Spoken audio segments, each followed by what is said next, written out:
Merhaba arkadaşlar, kanalıma hoş geldiniz. Şimdi bu uçak oyununu oynuyorum. Böyle bir uçağım var. Bir saniye. Şöyle ve şöyle.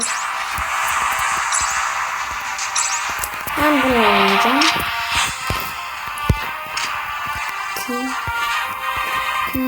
Hangi bölümü oynayayım? 3-1 bunu oynayacağım. Başlıyor. Evet, başladı. Şimdi şuradaki yuvarlaktan geçmem gerekiyor. Oynuyoruz.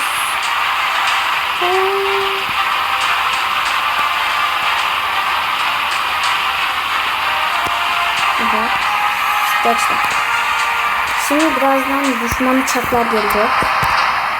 2-1. Evet, geldi. Biraz onlara vuruyorum.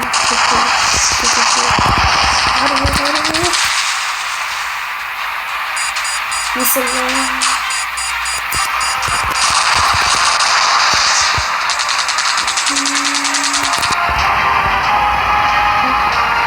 Şurada. Öldü. Nasıl lan? Neredesin?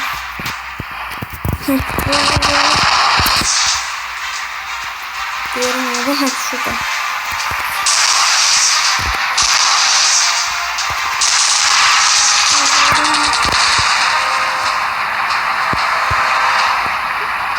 Ve bitti. Şimdi bir daha gelecek. Bu sefer gemiler de geldi.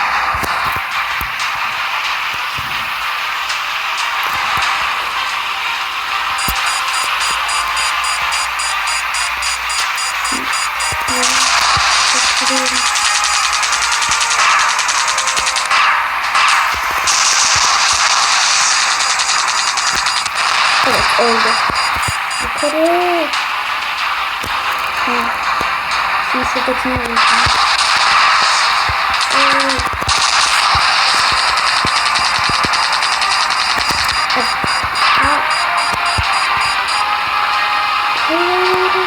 Tamam. İyi gidiyorum.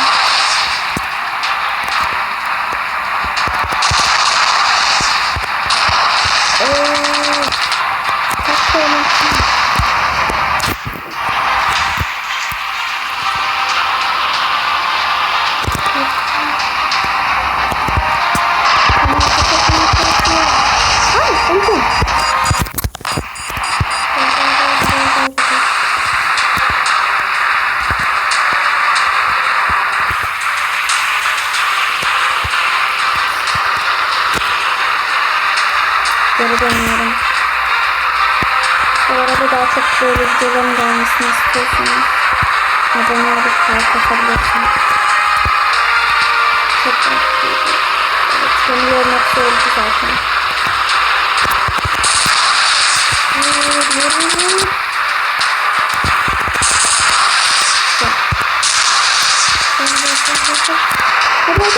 Oldu.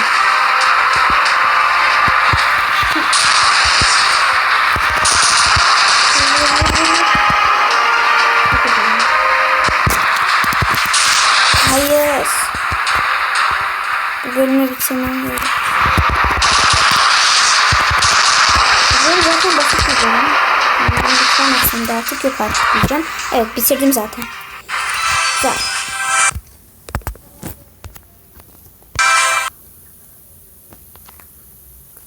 O zaman videoyu beğenmeyi unutmayın. Bay bay.